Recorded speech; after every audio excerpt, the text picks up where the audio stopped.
I just finished playing through the original Bungie Halo trilogy here on stream.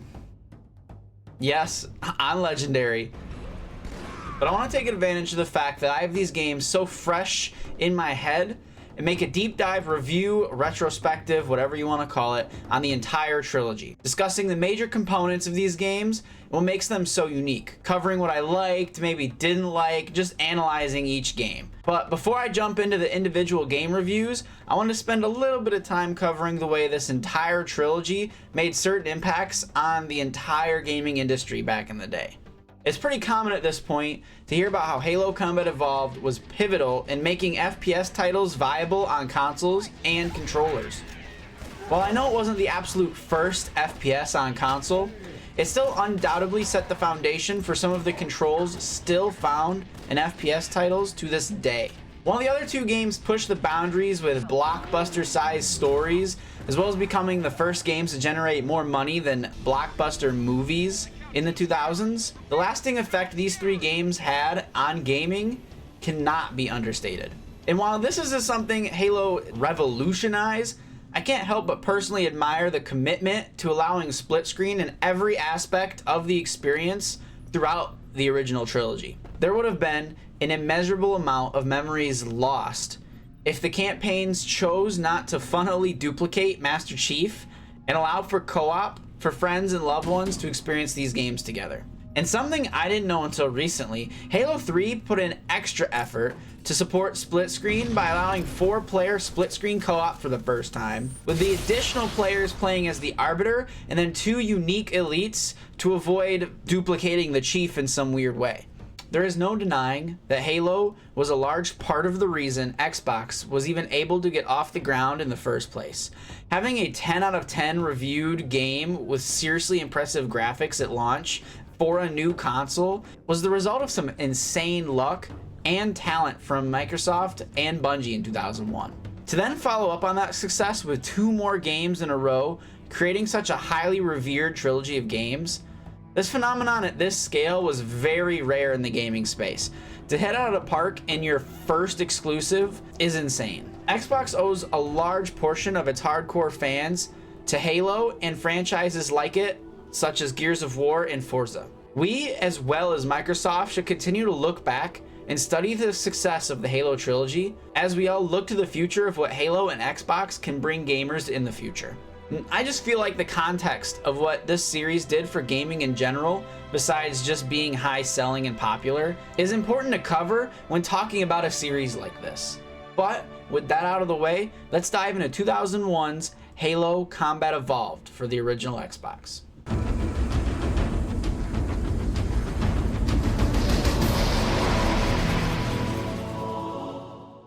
So this won't be as much of an issue with the other games, because I was practically raised by this video game. I played so much Halo CE as a kid, either by myself or with my dad or with my younger brother. So there is definitely a heavy element of nostalgia that is felt when looking back at this game in particular. The place I think this takes the most effect is how I view the graphics. Hearing adults from that time talk about Halo CE, I do know the graphics were impressive in 2001. But to my eye, they still hold up very well. Whereas I know people playing for the first time more recently are annoyed by the OG graphics and even, switch to the anniversary graphics or even prefer them. Ugh. But it's how I know my nostalgia affects my ability to look at the graphics objectively. With other elements of the game, I don't think I have such a strong pull that separates me from others who have played and reviewed the game in objective ways. But I do want that to be known that I've tried to kind of temper my nostalgia when looking at a game like this, trying to be somewhat critical and fair. I played the other games later in my life and don't have the same attachment other than being part of the same franchise, meaning I can't think of much from the other games that stands out as something I only like due to nostalgia's sake. We have to start with Halo CE's balancing was perfection. Perfect. Everything, down to the last minute details. In my recent Legendary run through the game, I took a more analytical approach to the gameplay and balancing as I was focusing on how to survive on Legendary. Small attention to detail, like giving the Magnum a long animation before it can be used, to give elites some time to duck after popping their shields, and then the programming of the elites AI to perform that duck to use that time accurately. I mean, this game is full of labored attention to detail in its design that really gives all players that 30 seconds of fun on an endless loop. Using the somewhat restrictive at the time 2-weapon loadout to force players to really strategize with their options and think about every engagement tactfully. There are very few shooter games that feel as polished and satisfying to play from a gameplay loop perspective, even now. This also ties into the AI of Halo CE. Like that Elite example, the way the AI thinks and doesn't just bomb rush you every time, but also doesn't consistently stay at a distance. I can't think of another game in recent times that has AI that feels so much like it's actively thinking against me and taking into account the moves I'm making and the weapons I'm using. It's honestly pretty special. The story is arguably this game's weakest component. While it's not bad by any means, when stacked up against everything else this game is excelling at, the story is easily picked on as the weakest link. To sum up the narrative, you're running from aliens known as the Covenant.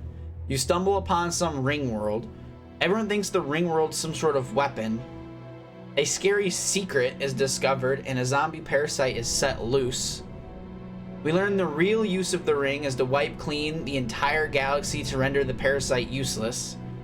We then blow up the ring, killing all the aliens and all the Flood, and we go home as heroes. And the plot isn't a ton deeper than that, to be honest. They attempt to invoke some emotion when we lose the captain to the Flood, and then echo 419 at the end of the game. But the real places this game makes the player feel things is found in the next couple of parts I want to talk about. Where Halo CE shines the most is in the way Bungie is able to create these environments that make the player feel things through the world. The wonder that is felt discovering the Halo ring wasn't limited to the fact that we were kids playing this game. Well, for those of us who were children, it did kind of help. But most of the emotions you feel playing this game don't come from its cutscenes or its narrative beats. They come from moments like this.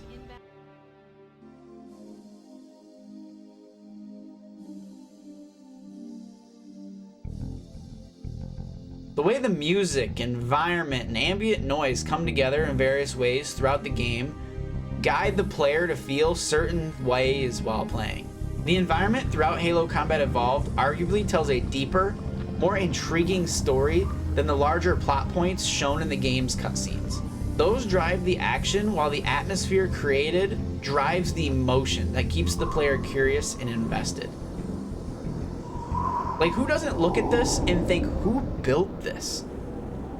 Or why isn't this cave a natural formation? And for 2001 graphics and like the limitation of the hardware, the atmosphere they can build throughout a level like 343 Guilty Spark deserves to be as legendary in gaming as it is. And that's what Halo CE is about.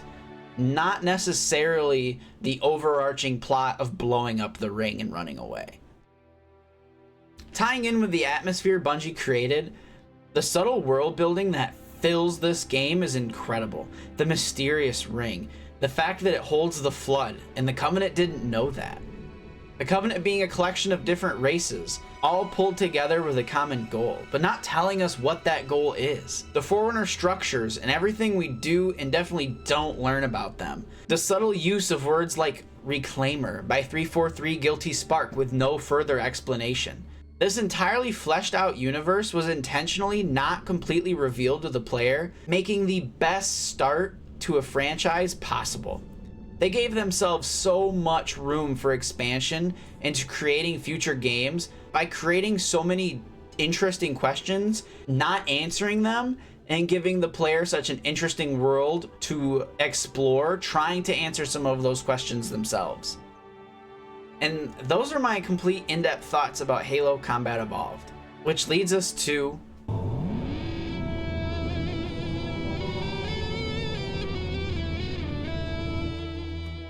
so I did play Halo 2 as a kid, just not nearly as much as Halo CE.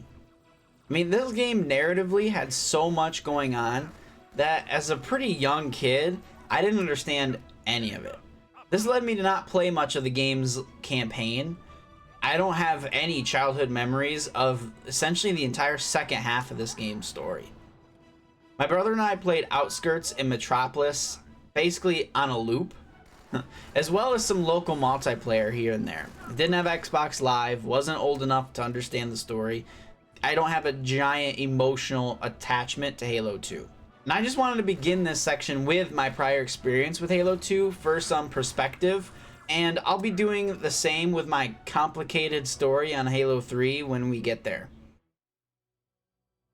Before we dive into the beefy story that is Halo 2, I feel we have to talk about this game's multiplayer scene and what it did for gaming overall. Halo 2 taking advantage of Xbox Live and doing it so well was a huge leap forward that changed social gaming forever. While I didn't take part in this revolution, I think it's important to recognize its relevance when it comes to people's memories of this game. There are plenty of folks who joined the Halo train for the early Halo 2 multiplayer and its competitive scene, and some of those people still haven't left. The multiplayer was a huge step forward from what CE provided gamers, to the point where I remember playing much more Halo 2 local multiplayer against my brother than I do for CE. We cannot talk about Halo 2's gameplay without talking about how busted the legendary difficulty is. With the removal of a health system only relying on shields for health, combined with the super buffed enemy damage, it's impossible to play this game on legendary and ever feel like you have a fair chance in any battle. There are so many instances of wild insta-death scenarios that make it ridiculously challenging in the most unfun way. So much so that I only just now beat the game on legendary for the first time here on stream on the channel. When looking at the gameplay overall, and not just on legendary, I personally still dislike the lack of a robust health system like the one we had in Halo CE. It felt like a backstep to me that makes certain aspects of the gameplay loop lose its sense of strategy. But there are some fun and interesting additions, such as the famous dual wielding and the ability to hijack vehicles. Other than that, it just builds upon the existing gameplay from the first, bringing in some new additions, such as the battle rifle, kind of simultaneously replacing the assault rifle and pistol from the first game. Looking at the two first games in this way, analyzing the gameplay, it seemed like with Halo 2, Bungie wanted to streamline certain aspects of the gameplay because they wanted to add new additions, but didn't want too many things filling the same role or to overwhelm the player. And while these changes aren't my first personal favorite, I understand why they were made and how they most likely worked in multiplayer's benefit. Halo 2's story is the real big player here. When I spoke earlier about Halo CE setting up the perfect building blocks for a universe, that makes Halo 2 the perfect foundation and then some. While sacrificing some of the atmosphere and wonder that had been set up in Halo CE, the way in which this game beautifully tells this dual narrative while expanding upon everything shown in Halo CE, while also not being overwhelming and confusing to the player, is astounding. While sure, this game has its bombastic moments, particularly in the first few levels with Chief on Earth, Halo 2's focus is fleshing out who the Covenant are, what are their motivations, and how the Prophets and their religion drive the faction. With Halo 2's entire campaign, Bungie took a huge risk by not choosing to deliver a simple story that uses Chief as a vehicle for the player's emotions. It was incredibly bold to dedicate a large portion of the game to be played from the enemy's perspective as the Arbiter, a brand new character. And I think this risk paid off. It wouldn't have worked if not for writing a compelling narrative around this new character that was also backed up with amazing dialogue. We regret being alien bastards. We regret coming to Earth. And we most definitely regret the Corps just blew up our raggedy-ass fleet. Hoorah! And the narrative overall was written so artfully. Examples are plentiful, such as the use of the duality found in seeing what the Covenant Alliance is going through, being tested, strained, and broken, juxtaposed with the humans who we see are bonded more than ever due to their backs being against the wall and their home planet being invaded. This game's story also lays the seeds of the emotional relationship between Cortana and Master Chief, with that payoff coming in later games. But you can see the beginning of this theme and get a feeling for how integral it'll become later on. After I'm through with truth. Don't make a girl a promise if you know you can't keep it.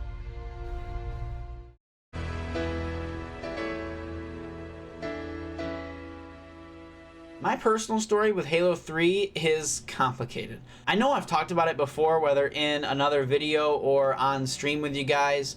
So for those that have heard it before, I'll try and keep this version brief. I didn't play Halo 3 until about 2010, so about 3 years after release and 5 or so years from playing Halo 2. With this extra anticipation, since I loved the first 2 games, combined with the fact that it was my first Halo game I played without my dad sitting next to me on the couch, hopefully you can understand that my expectations were way higher than anything this game could ever deliver. Combined with the fact that I wasn't playing it with my dad, my partner, this game just left a super bad impression on me playing it at 13 years old. Growing up, reflecting, and playing the game as an adult, it made me realize the reasons why I originally didn't like this game, and has allowed me to enjoy the game now that I have a different perspective, and I perfectly understand the reasons why Halo 3 is the favorite Halo game for a large portion of the Halo community. Reasons I'll get to as I walk through my look of this game and its components. Halo 3's gameplay feels like a step in the right direction with its approach to strategy due to the addition of equipment and the enemy balancing when comparing to Halo 2. While I would have liked a health system still, my personal preference, I do enjoy the gameplay of Halo 3 in comparison to Halo 2. Thinking about what equipment to carry before an encounter, thinking about interesting ways to use that equipment, adds a whole new dimension to the game that wasn't there previously. For instance, most people know that there are multiple ways to approach the Scarab fight on the Ark. One of them being that the game puts some gravity lift equipment kind of tucked away in this structure, but still available to allow the player to use them to jump onto the Scarab and destroy it faster, honestly. This is a great example of the way Halo 3 took what it had to learn from CE and 2 and make a one-of-a-kind sandbox that is still experimented with to this day.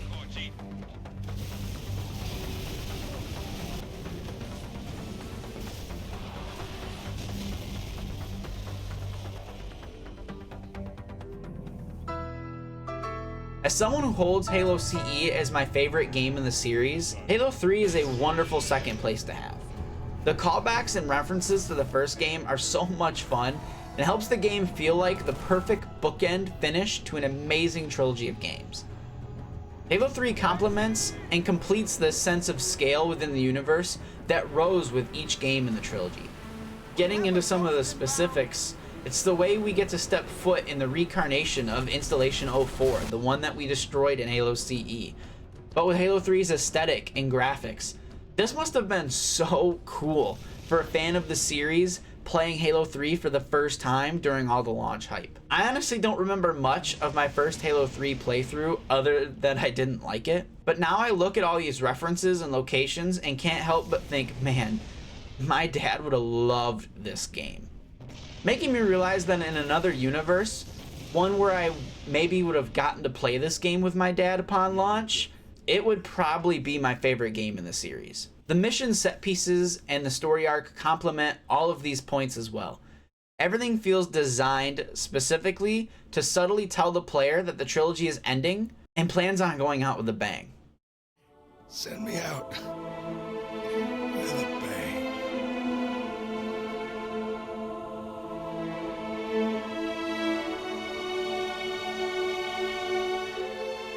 Though, while Halo 3 feels amazing as a player, when looking at the game critically, especially in comparison to Halo 2, the narrative in Halo 3 is weaker. I don't necessarily know if that's a bad thing though. Let me explain. I I believe that Halo 3 is a common favorite in the franchise due to the feeling it delivers to the player, which sometimes doesn't have all that much to do with how well the narrative is written. The incredibly satisfying feeling of finishing something spectacular is what Halo 3 achieves incredibly well. But the plot points the narrative follows to get there is admittedly a tier below the skillfully told narrative in Halo 2. I mean, like I said, in Halo 2, this dual perspective that opposes each other in this creative way where they oppose as enemies, and they experience opposing outcomes from the same war. One faction is falling apart and fighting each other, while the other is banding together for survival. The entire complex nature of filling out the Arbiter's character, making him and his story compelling, while leading it towards this satisfying siding with the humans, it's all so well done. Whereas in Halo 3, the plot is much more straightforward. There is just one perspective, and the one main enemy, with the simple motive of activating the Ark, which we know is bad. The most complex element we get in Halo 3 is when the Flood temporarily sides with Chief and Arbiter to stop the firing of the Ark, which in itself is pretty self-explanatory, since the Gravemind certainly didn't want the rings to fire. But Halo 3 is more like Halo CE in the way that it tells a simple story meant to make the player feel something very specific while playing the game. In Halo CE, that feeling was wonder, mystery, ambience. In Halo 3, that feeling was epic resolution. And there's nothing wrong with that. Though I have to mention the dialogue writing. It's another aspect where Halo 2 just shines a bit more than Halo 3, and playing them back to back, you can feel it. And although I can't tell if this is because Halo 2 is just so top tier, meaning 3's written dialogue is just like fine, or if Halo 2's is just good, making Halo 3's just kind of bad. Ma'am, squad leaders are requesting a rally point. Where should they go? To war. Overall, even if the narrative itself and sometimes the dialogue can be a bit lackluster, the satisfaction that is felt by the player as they embark on this perfectly executed adventure that was carefully crafted to be an epic, climactic ending to an amazing trilogy is something fans of this franchise will never forget. And I don't think anyone could, and definitely shouldn't, try to talk about Halo 3 without discussing its multiplayer and the impact it had on the entirety of gaming. It feels like everyone, except for me, played Halo 3 in its heyday, and for good reason. I went deep into this multiplayer when 343 brought it to PC in 2020, and man was it fun. The discussion of the sandbox and equipment from earlier extends into the multiplayer of this game. This expressive sandbox was the perfect foundation for a robust and feature-filled multiplayer experience. This game had it all, right at launch with no sacrifices. It had social playlists, plenty of maps, a great ranked mode, a working theater mode with sharing features, a forge mode. This is a combination of features found at launch that we can't seem to get in 2023. I believe that the fairness that comes with fair weapon starts, creating a skilled fight over power weapons and positions on the map, is the main driving force why this multiplayer is so fun for me. And I know that description is kind of a staple of most Halo games. There's just something about the way Halo 3 executes this premise with its equipment, its map design, the weapon design. It's just something special. And I don't have an overly deep analysis of Halo 3's multiplayer and how the mechanics and sandbox exactly work together to make the game so fun to play, because I personally find the projectile bullet system kind of annoying. But Halo 3 was and still super fun to play and is an integral part of this game's immense popularity. I wanted to take a moment and talk about certain aspects that kind of cover the entire trilogy, beginning with music. I don't have a single bad thing to say about any music in any of the Halo games. I mean, besides the unique style of Gustavo in the Last of Us games, nothing even comes close to the music found within these games. Bungie was amazing at taking advantage of the great music they had on hand and crafted moments that use it to fill your senses and make a seemingly low moment in a level become more interesting than honestly some games' entire narratives.